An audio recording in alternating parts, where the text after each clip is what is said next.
እጅግ አሳዛኝ ነው።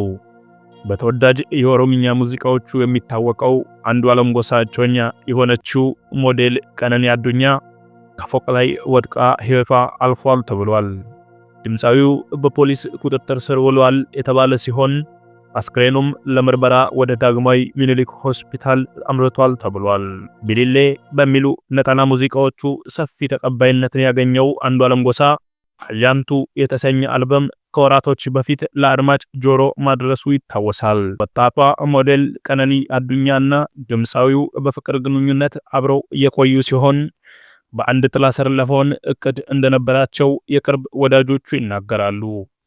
በተለያዩ የሽልማት ፕሮግራሞች ላይ አብረው የተገኙበት ፎቶዎች በማህበራዊ ሚዲያዎች ላይ የተመለከትን ሲሆን ሞዴል ቀነኒ አዱኛ ዛሬ ከፎቅ ላይ ወድቃ ሕይወቷ ማለፏ ተሰምቷል። ፖሊስ ምርመራውን የጀመረ ሲሆን ድምፃዊውም በቁጥጥር ስር እንደዋለ ተነግሯል። ለሟች ነፍስ ይማር እንላለን።